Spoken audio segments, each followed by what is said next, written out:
നമസ്കാരം, മലയാളി വാർത്തയിലേക്ക് സ്വാഗതം. വീണയെ വിഴിഞ്ഞത്തെഴുന്നള്ളിച്ചു കൊണ്ടുപോയ പിണറായി വിജയന്റെ നടപടിയിൽ ഇപ്പോൾ വിവാദം കത്തിപ്പടരുകയാണ്. വിഴിഞ്ഞം പദ്ധതി നടപ്പാക്കിയത് വീണയാണോ എന്നുള്ള ചോദ്യമാണ് ഉയരുന്നത്. തായ്ക്കണ്ടിയിൽ കുടുംബക്കാരുടെ വകയാണോ വിഴിഞ്ഞം എന്നുള്ള ചോദ്യങ്ങളും മറ്റൊരു വഴിക്ക് നടക്കുന്നുണ്ട്. ഇപ്പോൾ വീണയെ സംരക്ഷിക്കുന്നതിനും തായ്ക്കണ്ടിയിൽ കുടുംബക്കാരെ മുഴുവൻ പൊതിഞ്ഞു പിടിക്കുന്നതിനും അന്ന് കമലയും അതുപോലെ തന്നെ വീണ വിജയനും മുഖ്യമന്ത്രിയുടെ ചെറുമകനും ചേർന്നായിരുന്നല്ലോ വിഴിഞ്ഞത്തേക്ക് പോയത്. ഈ നടപടിയെ എല്ലാം വെളുപ്പിക്കാൻ ഇപ്പോൾ രാപകലില്ലാതെ ന്യായീകരണം നടത്തുകയാണ് കമ്മികൾ. അവരുടെ ഒരു ഗതികേടാണ്, വല്ലാത്ത ഗതികേട്. AK ആന്റണിക്ക് അദ്ദേഹത്തിന്റെ പെണ്ണുപിള്ളയെ കൊണ്ട് കപ്പൽ നീറ്റിലിറക്കാമെങ്കിൽ എന്തുകൊണ്ട് വീണയെ വിഴിഞ്ഞത്ത് കൊണ്ടുപോയി കൂടാ എന്നുള്ള ചോദ്യങ്ങളുമായിട്ട് ഇപ്പോൾ കമ്മികൾ വന്നിട്ടുണ്ട്. എന്നാൽ വന്ന അതേ സ്പീഡിൽ തന്നെ കമ്മികളെ തിരിച്ചോടിച്ചിരിക്കുകയാണ് സോഷ്യൽ മീഡിയ.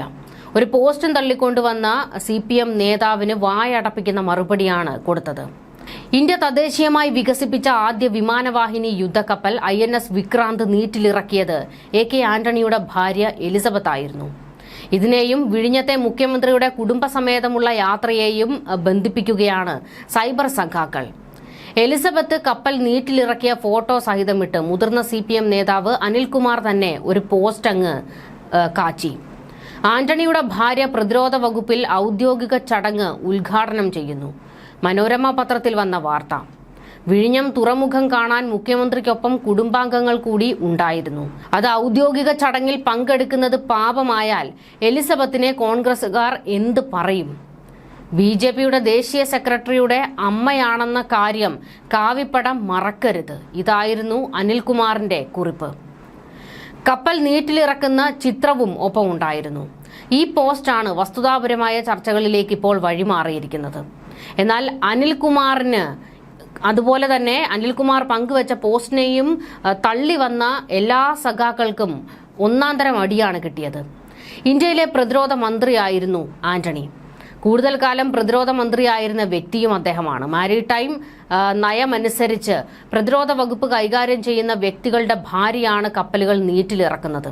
അതുകൊണ്ടാണ് എലിസബത്തിന് അന്ന് കപ്പൽ നീറ്റിലിറക്കേണ്ടി വന്നത്. അത് മറച്ചുവെച്ചായിരുന്നു അനിൽകുമാർ വിമർശനം ഉയർത്തിക്കൊണ്ടുവന്നത്. MiG-29ഉം തേജസും ഉൾപ്പെടെയുള്ള 30 പോർ വിമാനങ്ങൾ വഹിക്കാനും അന്തർവാഹിനികളിൽ നിന്നുള്ള ആക്രമണങ്ങൾ തടയാനും കരുത്തുറ്റതാണ് INS Vikrant. Naval design directorate ആണ് വിക്രാന്ത് രൂപകൽപ്പന ചെയ്തത്. അന്ന് ഇന്ത്യയുടെ ഏറ്റവും വലിയ യുദ്ധക്കപ്പലായിരുന്നു അത്. സ്വന്തമായി യുദ്ധക്കപ്പൽ നിർമ്മിക്കുന്ന 8ാമത്തെ രാജ്യവും സ്വയം രൂപകൽപ്പന ചെയ്ത് യുദ്ധക്കപ്പൽ നിർമ്മിക്കുന്ന 5ാമത്തെ രാജ്യവും എന്ന ഖ്യാതി ഇതോടെ ഇന്ത്യക്ക് സ്വന്തമാകുകയും ചെയ്തിരുന്നു. 40,000 ടണ്ണാണ് ഇതിന്റെ ശേഷി. അന്ന് അമേരിക്ക, റഷ്യ, ഫ്രാൻസ് എന്നീ രാജ്യങ്ങൾ മാത്രമേ ഇത്രയും ഭാരം വഹിക്കാവുന്ന യുദ്ധക്കപ്പൽ നിർമ്മിച്ചിട്ടുണ്ടായിരുന്നുള്ളൂ. ഈ കപ്പൽ നീറ്റിലിറക്കാൻ ആന്റണിയുടെ ഭാര്യ വന്നത് മാരിടൈം ചട്ടത്തിലെ വ്യവസ്ഥ അനുസരിച്ചാണ്. അല്ലാതെ ആന്റണിയുടെ മന്ത്രി എന്ന പദവിയുടെ അഹങ്കാരത്തിലോ സ്വാധീന ഫലമോ ആയിരുന്നില്ല എലിസബത്തിന്റെ ആ ഒരു നടപടി. അത് ആ നയമനുസരിച്ച് നടപ്പാക്കിയ കാര്യം മാത്രമായിരുന്നു.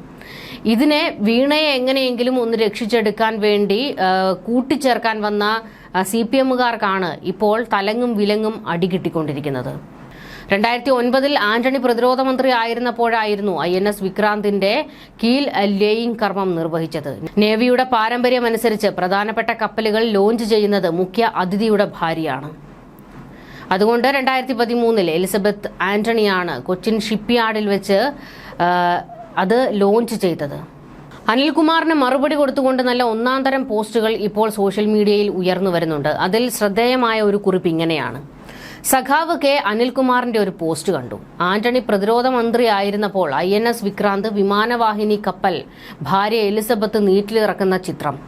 തായ്ക്കണ്ടി ഫാമിലിയുടെ വിഴിഞ്ഞം സന്ദർശനത്തിനും ഔദ്യോഗിക യോഗത്തിൽ വലിഞ്ഞു കയറിയിരുന്നതിനെതിരെയുള്ള പ്രതിഷേധത്തിന് തിരിച്ചടിയായുള്ള സഖാവിന്റെ പോസ്റ്റാണിത്. ഇതിന് താഴെ 5 പൈസയ്ക്ക് വിവരമില്ലാത്ത അന്തങ്ങളുടെ കമന്റ് ആഘോഷമാണ്. ഈ ചങ്ങാതിക്കോ അന്തങ്ങൾക്കോ അറിയാത്ത കാര്യം, നാളെ സഖാക്കൾ ഇന്ത്യ മുഴുവൻ പിടിച്ചെടുക്കുകയും റിയാസ് പ്രതിരോധ മന്ത്രിയാകുകയും ചെയ്താലും ഭാര്യ വീണ തായ്ക്കണ്ടി ആയിരിക്കും അന്ന് ഉദ്ഘാടനത്തിന് പോയാൽ കപ്പൽ നീറ്റിലിറക്കുക. ഇത് ലോകം മുഴുവൻ പിന്തുടരുന്ന മാരിടൈം ആചാരത്തിന്റെ ഭാഗമാണ്. മന്ത്രി പത്നി അല്ലെങ്കിൽ നേവൽ ചീഫിന്റെയോ ഡെപ്യൂട്ടി ചീഫിന്റെയോ ഭാര്യമാർ എന്നിവരാണ് കപ്പൽ നീറ്റിലിറക്കുന്നത്. ഗോഡ്ഫാദർ കപ്പലിന്റെ ഹള്ളിൽ ഷാമ്പയിൻ അടിച്ചു പൊട്ടിക്കുന്നതെല്ലാം ആചാരമാണ്. വാർഷിപ്പുകൾക്ക് പേരിടുന്നതിലും ചില ആചാരങ്ങളുണ്ട്. പുഴയുടെയും പർവ്വതങ്ങളുടെയും പേരുകളാണ് ചെറു കപ്പലുകൾക്കിടുന്നത്. വലിയ കപ്പലുകൾക്ക് നഗരങ്ങളുടെ പേരിടും. ഉദാഹരണം INS ഡൽഹി. ദക്ഷിണ നാവികസേന ആസ്ഥാനത്തിന് ചുറ്റും കറങ്ങിത്തിരിഞ്ഞ് നടക്കുന്ന വക്കീൽ അനിൽകുമാറിന് ഇതേക്കുറിച്ച് പ്രാഥമിക ധാരണയില്ല എന്നത് സഖാക്കളുടെ സ്വതവേയുള്ള വിവരമില്ലായ്മയുടെ പ്രതിഫലനം മാത്രമാണ്. ഷെയ്ം. ദീർഘദൂര മിസൈലുകളും വിവിധ ഉദ്ദേശ റഡാറുകളും ജാമറുകളുമാണ് അന്ന് ആന്റണിയുടെ ഭാര്യ നീറ്റിലിറക്കിയ വിക്രാന്തിന്റെ ശക്തി. 261 മീറ്റർ ഇരട്ട റൺവേയാണ് വിക്രാന്തിനുള്ളത്. 2009 കീലിട്ട കപ്പലിന്റെ ആദ്യഘട്ട നിർമ്മാണമാണ് അന്ന് പൂർത്തിയായത്. ഇന്ത്യൻ നാവികസേനയ്ക്ക് ഇത് അഭിമാനത്തിന്റെ നിമിഷമാണെന്ന് ആ ചടങ്ങിൽ അന്ന് പ്രതിരോധ മന്ത്രിയായിരുന്ന AK ആന്റണി പറയുകയും ചെയ്തു. വിക്രാന്തിന്റെ വരവോടെ 2 വിമാനവാഹിനി കപ്പലുകൾ ഉള്ള രാജ്യമായി ഇന്ത്യ മാറുകയും ചെയ്തു. ആ ഒരു ചടങ്ങിനെയൊക്കെയാണ് തായ്ക്കണ്ടിയിൽ കുടുംബക്കാരുടെ വീണ പര്യടനവുമായി ഇപ്പോൾ CPMകാർ അങ്ങ് കോർത്തിണക്കുന്നത്. ലേശമെങ്കിലും ഉളുപ്പുണ്ടോ എന്നായിരുന്നു സോഷ്യൽ മീഡിയ ഇപ്പോൾ ചോദിച്ചുകൊണ്ടിരിക്കുന്നത്. എന്തായാലും വീണയെ അവിടെ കൊണ്ടുപോയ നടപടി, യോഗത്തിൽ പങ്കെടുപ്പിച്ച നടപടിയൊക്കെ അങ്ങേയറ്റം തെറ്റ് തന്നെയാണ് എന്ന് ഇപ്പോൾ സോഷ്യൽ മീഡിയയിലും അതുപോലെ തന്നെ പ്രഗത്ഭരായിട്ടുള്ള പല ആൾക്കാരും ഈ വിഷയത്തിൽ പ്രതികരിച്ചിട്ടുണ്ട്. അങ്ങനെ ആകെ അടിമുടി പൊള്ളി നിൽക്കുമ്പോഴാണ് പിണറായി വിജയൻ തന്നെ ഉത്തരവിട്ടിട്ടാണോ അതോ ഇനി MV ഗോവിന്ദൻ ഉത്തരവിട്ടിട്ടാണോ എന്നറിയില്ല, വീണയെ ഒന്ന് രക്ഷിച്ചെടുക്കണം എന്ന് മാത്രമേ AKG സെന്ററിൽ നിന്ന് ഉത്തരവ് പോയുള്ളൂ. അത് ശിരസ വഹിച്ച് കമ്മികൾ ഇപ്പോൾ കൂട്ടത്തോടെ ഇറങ്ങി മണ്ടത്തരം വിളമ്പുകയാണ്. ന്യൂസ് ഡെസ്ക് മലയാളി വാർത്ത.